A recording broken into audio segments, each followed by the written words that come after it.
For a very long time now, every time the stock market has fallen significantly, the Fed has intervened in one way or the other to push it back up again. This has happened so consistently that investors have come to believe that the Fed will always come to the rescue if stocks begin to fall.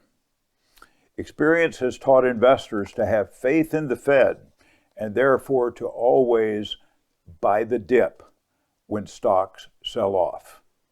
Buy the dip. Circumstances have changed, however. This time, investors should not expect the Fed to come to the rescue. Why?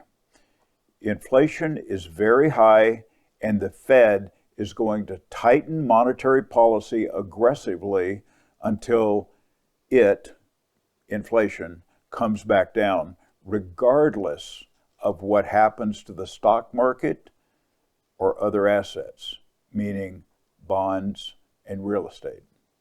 In fact, the Fed probably welcomes the correction or collapse of the markets because the more stocks, bonds, and real estate fall, the sooner inflation will move back to the Fed's target of 2%. In short, today's high inflationary environment means the Fed coming to the rescue is off the table. Investors who buy the dip now in the expectation that the Fed will soon intervene to push prices higher again are likely to be painfully disappointed. This was written by Richard Duncan, economist. The title of this video I put on the first slide is Economic Disaster is Upon Us. I did that because as I was looking for where can I show balanced news with, there's a lot of concern, a lot of negativity, but what are the things I can say that are positive, even if it's out into the future? And everywhere I looked, there is high risk as far as the eye can see. So I wrote down all of the areas of measurement in the economy and in the market. And here's what I saw. Inflation is hitting everywhere. Every asset seems to be experiencing very high inflation. Interest rates skyrocketing, including mortgages. Stocks, even though they have fallen down, are still overvalued. Bonds have a long ways to fall if interest rates continue to rise. Traditional investment portfolios, therefore, are collapsing. Buy and hold portfolios. Real estate, crazy overvalued. Energy prices going sky high. Groceries, high prices and significant shortages are starting to appear. The war in Ukraine, no resolution in sight. Fertilizer not being shipped from Russia. Wheat production in all countries is at a standstill. I'll cover this later. Ukrainian farmers missed the window to plant crops this spring, causing a big food shortage coming later this year. 100,000 immigrants are waiting at the border to descend on the U.S. if Title 42 is removed. Floods, droughts, and wildfires are already rampant around the world. There is significant risk everywhere I look, with no end in sight. I want to play this video for you. This is a series of very brief interviews done on CNBC, which focus on food shortages and the impact of that on inflation. Food prices in the US soared to record heights in February 2022. Global food prices also followed suit, posting a 20.7% increase compared to last year. Highest prices we've seen since probably for the last 10 years. Stock levels, lowest levels since, in some cases, 2007-8. It's particularly severe because we are just coming out of a recovery from a 2.5 year pandemic that had severe implications on the price of goods and services as well as the price of commodities. Coming right out of that kind of historic disturbance of the world, boom, we're hit with a really huge geopolitical event. The war in Ukraine is putting a massive strain on the global food supply. The chief of UN World Food Program warned that a potential global food crisis might be on the horizon on a scale not seen since World War II. Some estimates place the total caloric value of the food exports from the Ukraine and Russia at around 12% of the globe's total calories. If the Ukrainians can't plant right now and can't get their wheat in the ground, it does mean that the 2022 planting season will not yield much if they get some in, or the size harvest that the world is anticipating. This is going to be another major test to the food supply system. And we will have to watch very carefully what's happening in other parts of the world and consider ways to reduce risks of food shortages and conflict. This is going to be very challenging. So how exactly does the conflict in Ukraine pose a threat to the global food supply? And can anything be done to stop it? Russia and Ukraine are agricultural giants that provide a pivotal role in the global food supply.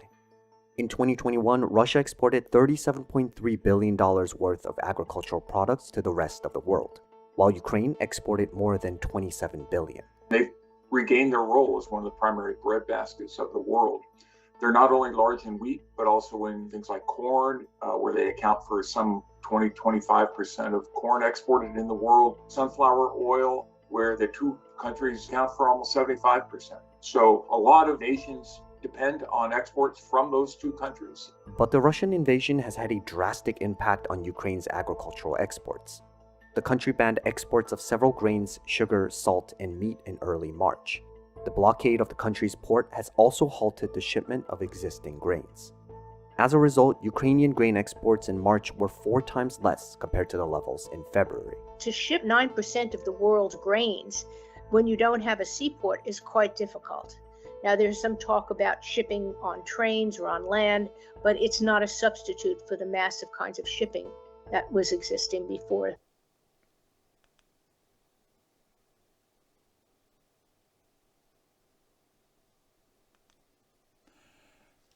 Shadowstats.com, a website produced by economist John Williams, portrays the actual rate of inflation, money supply, and unemployment compared to the data that is being promoted by the government. The real inflation rate is 16.77%. This is updated quarterly, so through the month of March, first quarter, it is 16.77%. Same time period for the Consumer Price Index put out by the Bureau of Labor Statistics, where it was 8.5%. Currently, they're saying it's 8.3%. That differential of about 8% represents the difference in the data that they report on versus what John Williams does in this website is to include everything being measured and without any substitutions. So when everything is all in, 16.77%. If you want to believe 8.3 or 8.5 with certain items excluded or substituted, be my guest. Another measure of inflation is money supply, and this is measured by M2, and this shows there are 2 lines here, the gray line and the red line. They each say something different. So the gray line shows the amount of money supply. This is, and you can see on the left column, the money supply is at approximately $22 trillion. That is up from $286 billion in 1959. If you look, and you can see at the far right of the chart, I've shown with a red arrow, the amount of increase in currency been dumped into the system in the last couple of years. Crazy amount. The red line represents the percentage of change year over year for that money supply. So you don't really see that being reflected much in the gray line, but that rate of change, percentage-wise, represented year over year. As I kind of look at this, I can see that probably somewhere around 4 or 5% is the rate of increase year over year. Then when you get to 2 years ago, 2020, look at what happened to the red line. Of course, the same thing happened to the gray line, but you don't see the magnitude of it in the gray line. The red line says that there is about a 40% increase in our currency, the dollar. A 40% increase. Let me just explain this. So if you back that around the other way, what that is telling you is the value of buying power of the dollar has been diminished by 40%.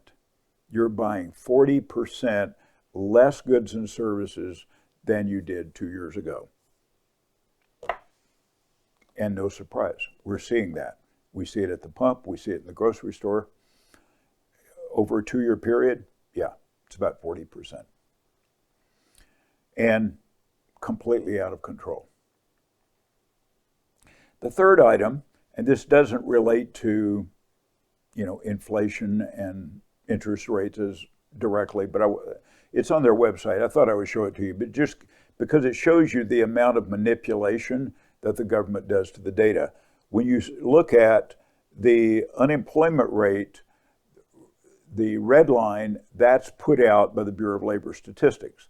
This shows, or the Labor Department, and it shows the amount of unemployment. Well, the way they report unemployment primarily is those who are filing for unemployment. There's a whole another segment of the economy, the labor market, which is not reflected in that. Those people who are not filing for unemployment. And it's a big, everyone uses it as a measure of employment or unemployment, but it grossly misstates the actual unemployment. The blue line, when John Williams actually calculates everything included, all of the workers, not just those that are filing for unemployment, in 2020, that went all the way to 35% unemployed. And now it has fallen to 24.5%. Contrast that with the red line. The red line has dropped down so that it is now at about 3.6% unemployment, and that number is talked about quite a bit. That's the official number, but the real number, 24.5, a big differential. People have been experiencing, because of labor shortages, people have been experiencing increases in wages, and for a variety of reasons. And however, wages have actually come down in the last 2 years in terms of buying power, because inflation has gone up at such a rate that is over the wages people are actually earning. It has decreased the buying power of those dollars, as you can see from the right side of the chart. Do you remember in December when Fed Chairman Powell was on the talk shows, and he was promoting the idea that yes, we have inflation, but it is transitory. Do you remember that? It was all over the news, and you might have heard that term, transitory. Well, I put a red arrow about the time that he said that, and that's when he was saying that's not going to happen. Well, you can see from the previous data, by the way, that was taken from the Federal Reserve website, you can see the amount of increase in currency. I just told you that in the last 2 years, we have increased the currency 40%. That's decreasing the buying power, therefore inflation, decreasing the buying power of the dollar 40%. We're headed for very, very high inflation. He knew this. And some of that increase was yet to come in December, but he knew what their plans were. He knew it was going to hit 40% at that time. And this is when he said, inflation is transitory. I won't put any words to that, but I have a few in mind. Now he is saying, we're headed for a soft landing ahead. Now, let me translate that. What that means is they intend to raise interest rates enough to quell inflation, and they're now saying their target is 2%, and let's just say 2 to 3%. And they're going to bring it from what they say is 8.3 down to 2%, and they're going to do it with a soft landing. In other words, not create a recession. Well, that no one can understand where he's getting his data from, and frankly, it's just not believable, because, you know, in December he gave us other information, which also he had access to the information which showed that that was not believable, and here we are again, a soft landing ahead. I want to play a video for you by Annika Trion,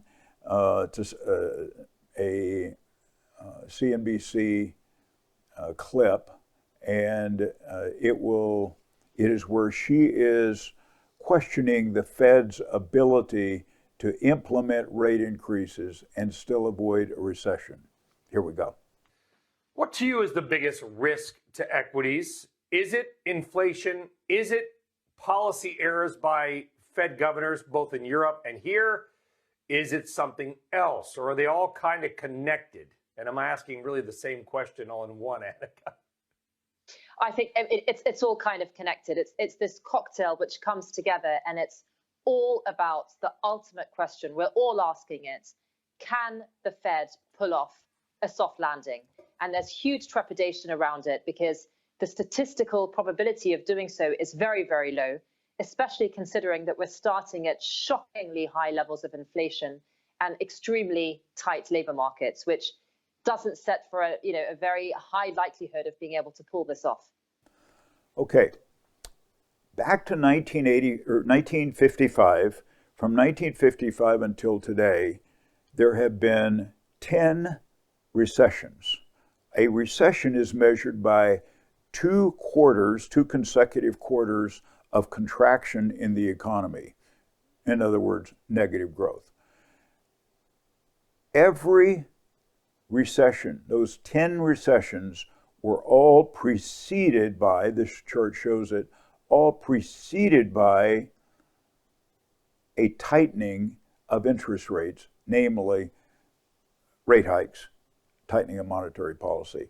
And the SOM rule, which I explained in the last couple of weeks, the SOM rule, SAHM, says that going back, I think, for 50 years, every time there has been a 50 basis point hike, a recession has followed. And we just witnessed a 50 basis point hike.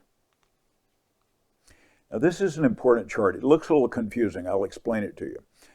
This says that what the Fed plans to do. So I'll take you back on the left side of the chart. You can see the vertical pink shadow, and that is the recession of 2008. So this is going to compress this from 2007, 8 forward. And where the interest rates were at that time was about 5.25%. During that recession, it went on and on and on. The Fed aggressively reduced interest rates down to zero. And when I say zero, I mean 0 to 0.25. That's called zero. And held them there until about 2016. The red arrow on the left, I guess about the center of the chart, the red arrow shows beginning in 2016, they began to raise interest rates up to about 2.5% by early 2019, late 2018. Held them there, and then in 2019, the latter part of 2019, dropped them down to about 1.75%, and then the pandemic hit, and they dropped them back down to 0 to 0.25. You can see from the black arrow. And then that narrow pink line, vertical pink line, is the recession, which lasted just about a quarter in 2020. And from that point forward, they have held interest rates until this year flat at 0 to 0.25. I put a red circle on the far right to show you the last two increases, the 0.25 increase and the 0.5% increase. That takes you up to 0.75% to 1%. They illustrate it here as 1%. So you see, now here's the point I want to make. You see what has happened to the stock market. Let's just say there's a lot of measures of the economy. It moves more slowly. But the stock market and the bond markets move more quickly. So you have seen since the beginning of the year, for the last 4.5 months, you have seen what has happened to the stock market. S&P 500 down about 15%. NASDAQ 100 down about 25%. So with that amount of increase in the Fed interest rates going to 1%, look at what happened to the bond market and the stock market. Now the Fed is saying they're going to raise rates to 2 to 3%. Last week I covered Professor Ken Rogoff from Harvard, and he called it 2 to 3%. So imagine what is going to happen to the stock market and the bond market if they go to 2 and if they go to 3, which they say they are. It won't be good. Some of that, by the way, is already baked in. Some of it is not, because no one is certain they're actually going to do it. Professor Rogoff went on to say that is not going to be enough. They must, if they want to get rid of inflation, and they say they do, actually they must, they will have to go, according to Rogoff, they will have to go to 4 to 5% interest rates, a huge rate hike from 0 or even from 1%. That is not baked in. So if they go to 4 and 5%, as Rogoff suggests, I put a black circle where that is, can you imagine the impact on the stock market and the bond market, and for that matter, on mortgage interest rates and the real estate market? I'm not anti-stock market or anti-bond market or anti-real estate market. I'm just trying to connect the dots and saying, if we go up to that 4 and 5% level, where Professor Rogoff says we must go to be able to really tame inflation, that is going to have a significant impact. I want to play this video for you from Scott Minerd. The reason I'm playing this is because Scott Minerd is the Global Chief Investment Officer of Guggenheim Funds, And he is regarded as probably one of the smartest minds on Wall Street. And although his office is not on Wall Street, as far those in the financial industry regard him very highly, because in his fund category for the last, I think it's the last 7 to 10 years, I don't know the number now, he has been ranked #1 fund manager in America in his fund category out of 167 managers in that category.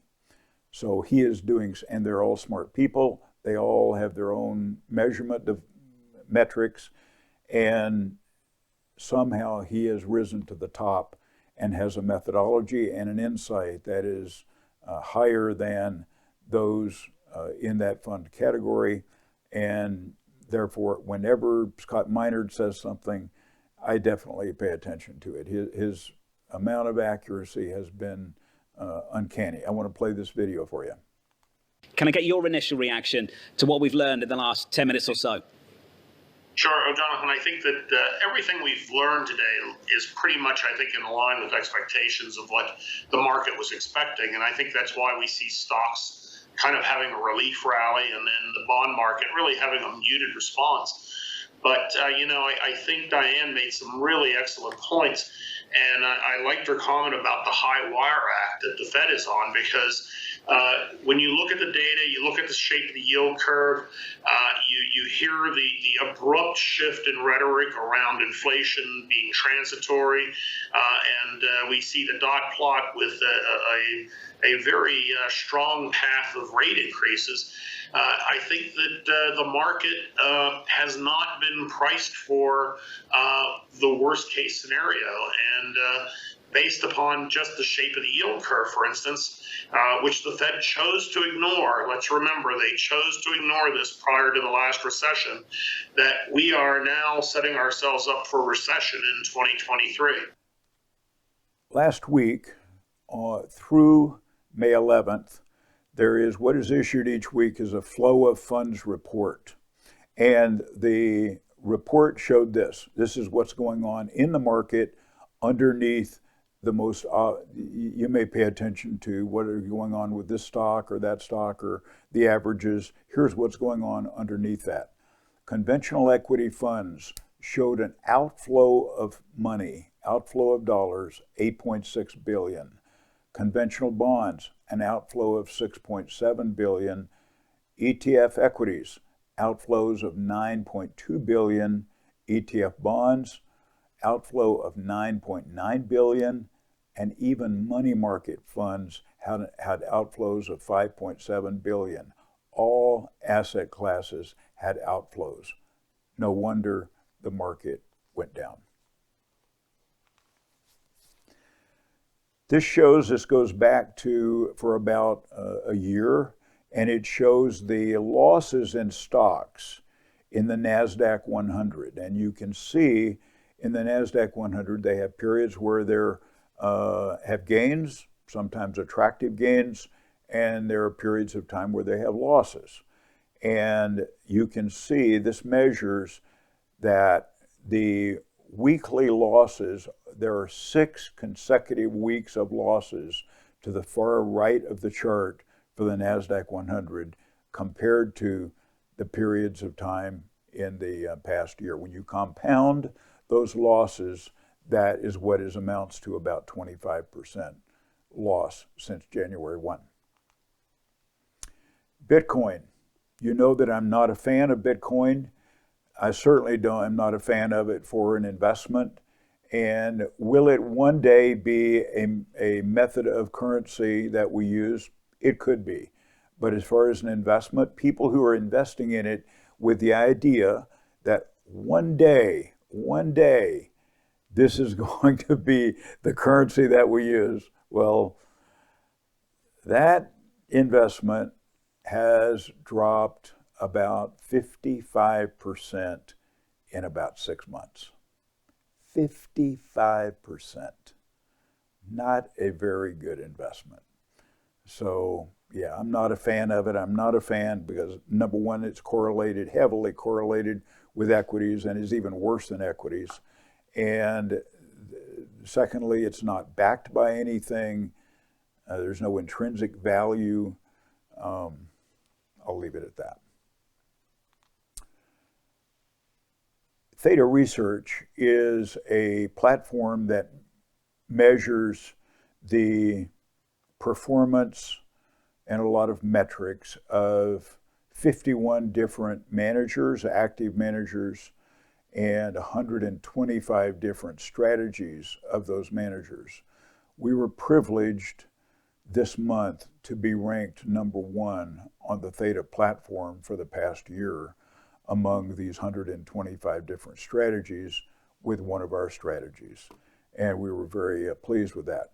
Now, even though they measure this, and this #1 ranking came about from performance, we're not trying to have the highest performance.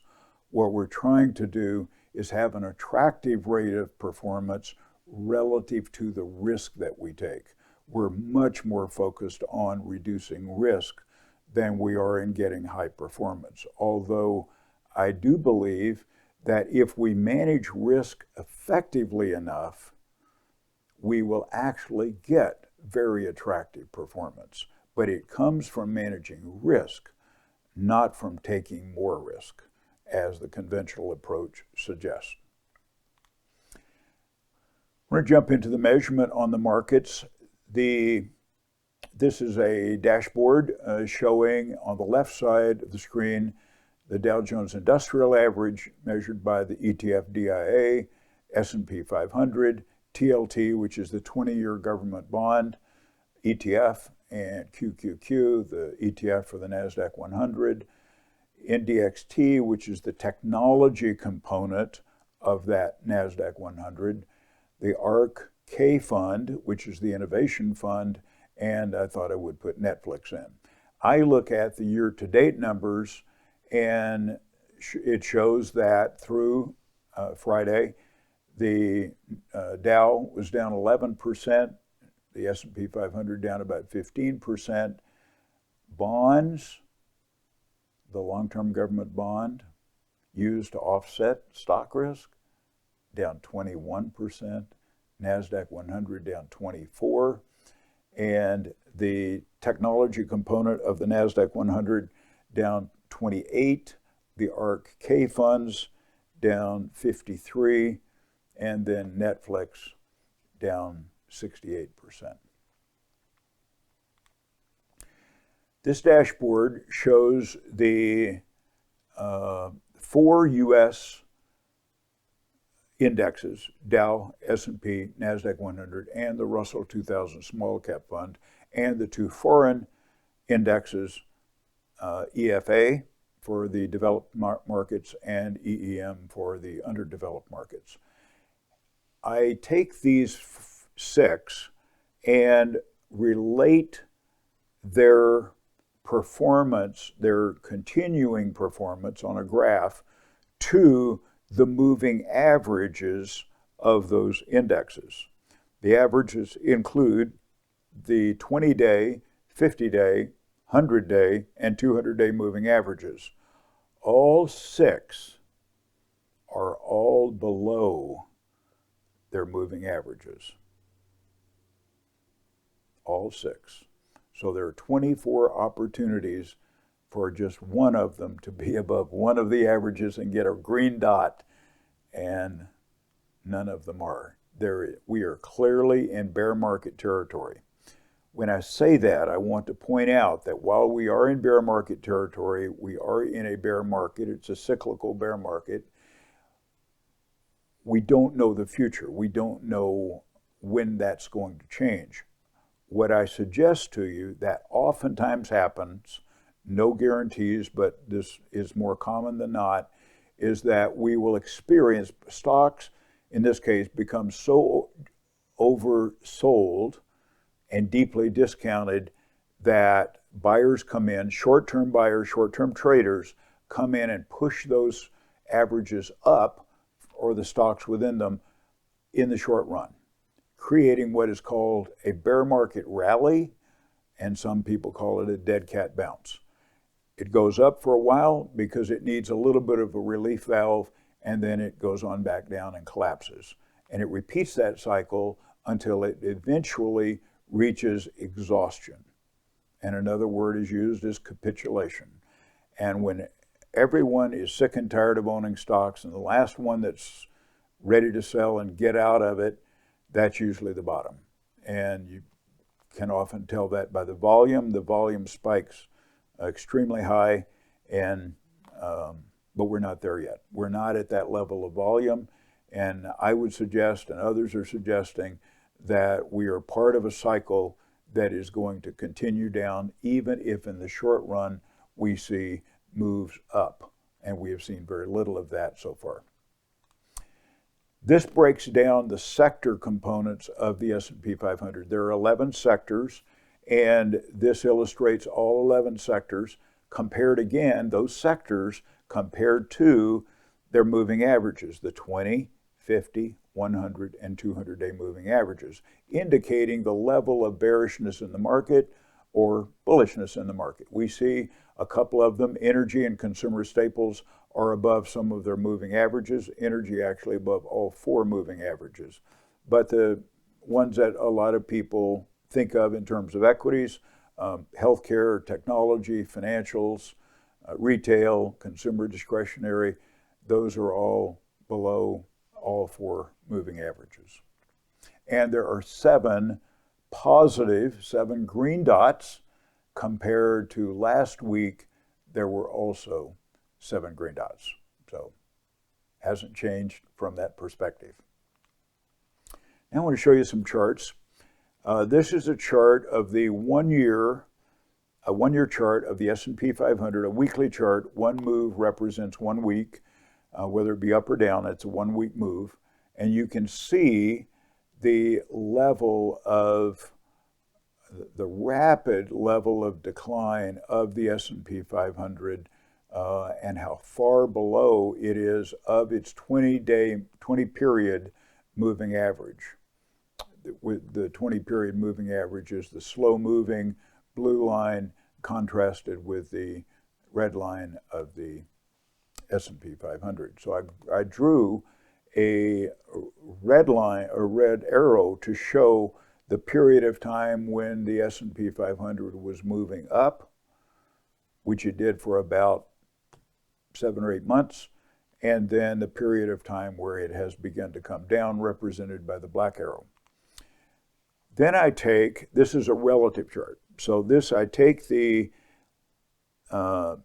growth companies within the S&P 500, companies like Google, Apple, Microsoft, those companies inside the S&P 500, and contrast that to the value companies, companies like Johnson & Johnson and Ford Motor Company, etc.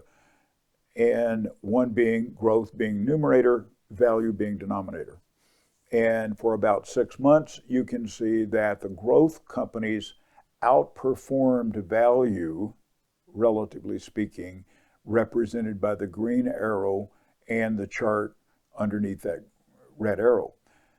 The far right of the chart shows that the growth stocks began to underperform value stocks. And value stocks, while they have gone down far less than the growth stocks, and continue to go down and stay well below their 20-period moving average. For example, on an earlier chart I showed you the data that the Dow is down 11% year to date, but the NASDAQ 100 is down 25. The NASDAQ 100 representing the growth companies typically, and the Dow representing more of the value companies. Then we look at the small cap index, the Russell 2000, represented by the ETF IWM, and contrast that again in a numerator-denominator standpoint. IWM numerator, S&P 500 SPY denominator. And you can see over the past 14 months, the degree of underperformance of the Russell 2000 small cap index compared to the S&P 500. So last week's video showing Jeremy Grantham, he pointed out that when the small stocks break down and the technology growth stocks start to break down, that is a forecast of the broad market beginning to break down at some point. But this was signaling that for quite a while ago. Get away from relativity and just look at the pure index for the TLT, which is the 20-year government bond, treasury bond, 24-month chart, not a 12-month chart. So 24 months, just the government bond. And you can see, I drew a black line to show the long-term trend of the government bond is definitely down for most of that 24 months. And then I showed the red line to the right to show the most recent degree of decline, mostly for this year, when at a time when normally it was supposed to go up to counter the risk of stocks. It's collapsed. It has gone down worse, quite a bit worse than the Dow and the S&P 500. A chart on gold, represented by the ETF GLD. 24-month chart. There are two trends here. One is the longer-term trend of gold, represented by the red line, which is down. It has come down from its high of almost 2 years ago. The black line showing a more recent period over the last 14 months, showing that actually there is still an uptrend in it. So both trends actually apply. But there has been weakness in gold. There is not, according to my son Preston, who's in the precious metal business, there has not been a decline in demand. He said demand is through the roof. It is sky high, but it is not being reflected in prices, which tells you that the prices are being manipulated. There are people who have theories about why it is being manipulated, but I can tell you it's being manipulated based on demand. And so what high demand does, it doesn't push the spot price up. What it pushes up is the markup on top of the spot price. Let's go to silver, represented by the ETF SLV, and you can see the same thing happening in a slightly different pattern, but similar. And then I do a relative chart showing that when was silver in favor, silver numerator, gold denominator, silver way outperformed in the last 2 years, probably about the first 10 months. And then the last 14 months, gold has outperformed silver, meaning a decline in that line. I show the volatility index. Volatility is a measure of, it's a measure of volatility, generally downside volatility. The further up the volatility index goes, the higher the volatility in the market. Usually that means the lower stock prices are declining. And this measures the index is VIX, called the VIX, and it measures the volatility in the S&P 500. And you can see where it is now relative to a norm or a benchmark I put as the red line of 24. It's an arbitrary number. And you can see that it's well above that, and is, as of Friday, was at 28, a fair amount above 24. If this, typically, if the market declines or declines rapidly, you'll see that line go up. But you can see the general trend of it is up, meaning there is definitely still, at this point, there is still volatility or higher than normal volatility in the market. Asbury provides some metrics. They look at various measurements of the market. All 6 of those, called the Asbury 6, are negative. The cross-asset protection model, which they also illustrate, is changing because last week they were all very similar. They were all in the weekly, the monthly, and the quarterly measurements were all similar. And this time there are only 3 of them which are clearly dominant, and those are the U.S. versus developed markets. The developed markets have outperformed the U.S. market, meaning the S&P 500, in the last week, the last month, and the last quarter. The other periods are mixed, or the other assets are mixed. In the bond area, fixed income, government bonds have outperformed corporate bonds. Well, they are both down, as I've shown you, and they're both down a lot. But government bonds are, I guess, down the least. I guess you definitely don't want to own either of them, and if you had to pick one, the lesser of 2 evils is the government bonds. And then in a declining market like this, where bonds are declining, short-term rates or short-term asset prices are usually more favorable than long-term prices, and that's indicated here, weekly, monthly, and quarterly, short-term outperforming or down less than long-term bonds. The U.S. is measured against the world, and there are 20 plus countries and regions of the world measured again from a weekly, monthly, and quarterly standpoint. And I just focus on the ones who are that are positive for each of those periods. And it may say, you know, U.S. or this other country, and it's in white. That means it might be in favor, but it's not dominant.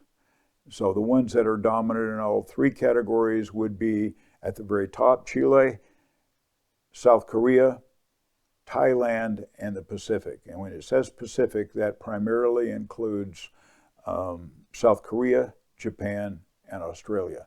Those are the 4 regions or countries of the world that have actually outperformed the U.S., and the U.S. has not, in a dominant way, outperformed a single country. This is an update on gold and silver. You saw from the previous chart that gold and silver are down in the short run, and this measures the prices from a week ago until May 16. And the price of gold, when I took this price check, was $18.10, and silver $21.36. Those are both down about 2% from a week ago.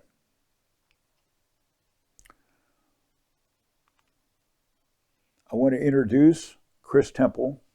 Chris is my video producer, and this is a picture of Chris, and he has a business. And so I wanted to say this because he does a great job of filming, as hopefully you can see, and he also is growing his business. And so I wanted to just put a plug in for Chris to say that if you need any video work done, I highly recommend him. I'm going to put his contact information in the comment section below. Feel free to contact him. He would love to talk with you. And depending on where you're located, work out an arrangement that where he might be able to help you. But I just want to say I like to help people grow their business, and he has done a great job for me. So thanks and kudos to Chris. If you have comments or questions, leave them in the comment section below. I will respond to them. Thank you for watching. See you next week.